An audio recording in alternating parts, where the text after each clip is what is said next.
श्रीमद् भगवद गीता, श्री गीता के ज्ञान का 15वां अध्याय। 15वां अध्याय प्रारंभायते पुरुषोत्तम योग।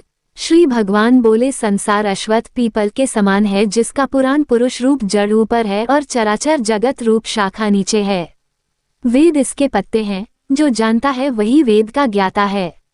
इसकी शाखाएं ऊपर फैली हुई हैं, सत्व रज और तमोगुण इसकी रस वाहिनी नसें हैं, इनसे इसका पालन होता है। शब्द रूप आदि इसकी डालियां हैं।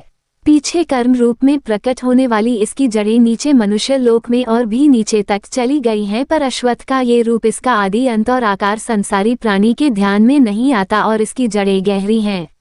ऐसे इस पीपल को वैराग्य रूपी दृढ़ शस्त्र से काटकर वह स्थान ढूंढना है चाहिए जहां से फिर लौटना नहीं पड़ता, और साथ ही यह विचारना चाहिए कि जिसमें वो पुरातन प्रवृत्ति उत्पन्न हुई है, उसी आदि पुरुष की शरण हूँ। अहंकार और मोह रहित संग दोष को जीतने वाले आत्मज्ञान से निरत, सब कामनाओं से दूर, सुख दुख नामक द्वंद्व पदार्थों से मुक्त ऐसे ज्ञानी पुरुष शाश्वत पद को पाते हैं। जिसे सूर्य चंद्र या अग्नि प्रकाशित नहीं करते वही मेरा परमधाम है, वहां जाकर लौटना नहीं होता। मेरा सनातन अंश इस जीव लोक में जीव का रूप धरकर प्रकृति में स्थिर पांचों इंद्रियों और छठे मन को उससे छुड़ाता है। जैसे वायु पुष्पादिकों की गंध को दूसरे स्थान में ले जाता है, इसी प्रकार ये देही स्वयं शरीर धारण करने के बाद जब उसका परित्याग करता है, तब इंद्रियों और मन को साथ ले जाता है। कान, आंख, चर्म, जीभ, नाक और मन का आश्रय लेकर वह जीव विषयों का ही भोग करता है। एक देह से दूसरी देह में जाते समय अथवा एक ही देह में रहते समय अथवा इंद्रियों से युक्त हो विषयों को उपभोग करते हुए इसको मूर्ख देख नहीं सकते, किंतु जिनके ज्ञानरूप नेत्र हैं वे देखते हैं। यत्न करने से योगी जन देख सकते हैं, परंतु अज्ञानी यत्न करने पर भी इसे नहीं देख पाते। जो तेज सूर्य, चंद्रमा और अग्नि में वर्तमान है और जगत को प्रकाशित करता है, उसे मेरा ही तेज मानो। मैं ही पृथ्वी में प्रवेश कर अपने तेज से समस्त भूतों को धारण करता हूँ और इनमें भरा हुआ चंद्रमा बनकर मैं ही सब औषधियों को पोषण करता हूँ। मैं जठराग्नि होकर प्राणियों के देह में प्रविष्ट हूँ और प्राणवायु अपानवायु से संयुक्त होकर चारों प्रकार भक्ष्य, भोज्य, चोष्य, लेह से भोजन किए प्राणियों के अन्न को पचाता हूँ। संपूर्ण भूतों के हृदय कमल में निवास करता हूँ।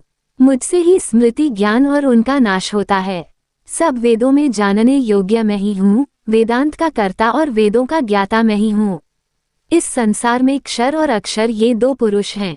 जितने नाशवान प्राणी हैं वे क्षर कहलाते हैं और उसमें कूटस्थ अर्थात शैल शिखर के भांति स्थिर चैतन्य को अक्षर कहते हैं।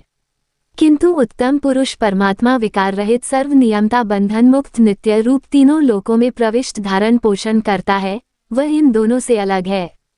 मैं क्षर अक्षर से उत्कृष्ट हूँ, इसी कारण से लोक और वेद में पुरुषोत्तम नाम से विख्यात हूँ।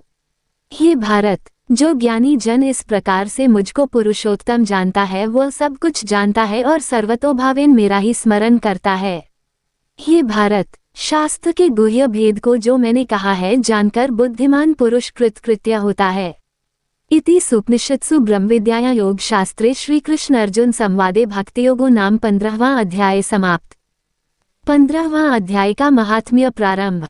श्री नारायण जी बोले, हे लक्ष्मी, अब 15वें अध्याय का महात्म्य सुनो। उत्तर देश में एक नरसिंह नाम का राजा था और सुभग नामक मंत्री चाहता था। राजा मंत्री पर बड़ा भरोसा था। मंत्री के मन में कपट था। मंत्री था, राजा को मारकर यह राज्य मैं ही करूंगा। इसी भांति कुछ काल व्यतीत हुआ। एक दिन राजा नौकर चाकरों सहित सो रहा था, तब मंत्री राजा को सारे नौकरों समेत मारकर राज्य करने लगा। राज्य करते बहुत समय व्यतीत हुआ। एक दिन वह भी मर गया। यमराज के पास दूत बांधकर ले गए। यमराज ने कहा, हे यमदूतों, ये बड़ा पापी है, इसको घोर नरक में डालो। हे लक्ष्मी, इस प्रकार वह पापी कई नरक भोगता भोगता धर्मराज की आज्ञा से घोड़े की योनि में आया। संगलद्वीप में जाकर घोड़ा बना। बड़े घोड़ों का सौदागर उसे मोल ले तथा और भी घोड़े खरीद कर अपने देश को चला। चलते चलते अपने देश में आया, तब वहां के राजा ने सुना कि अमुक सौदागर बहुत घोड़े ले आया है। तब राजा ने उसे बुलाया, देखकर घोड़े खरीदे। उस घोड़े को भी खरीदा। जब उस घोड़े को फेरा तब राजा को देखकर उसने सिर फेरा। राजा ने देखकर कहा, यह क्या बात है, घोड़े ने सिर फेरा है, इसका क्या कारण है? तब पंडित ने कहा, घोड़े ने आपको सिर नवाया है। राजा ने कहा, ये बात नहीं। कई दिन पीछे राजा शिकार खेलने को उसी घोड़े पर सवारी करके गया। वह घोड़ा जल्दी चलता था। राजा शिकार खेलते खेलते बहुत दूर चला गया। उस दिन हाथों आए राजा ने शिकार पकड़कर मारे।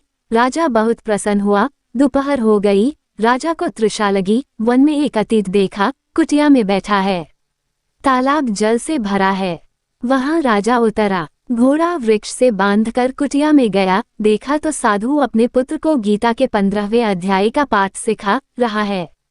वृक्ष के पत्ते पर श्लोक लिख दिया है। बालक को कहा, खेलते फिरो और इसको कंठ भी करो। जिस वृक्ष से राजा ने घोड़ा बांधा था उसी वृक्ष के पत्ते पर श्री गीता जी का श्लोक लिखा था।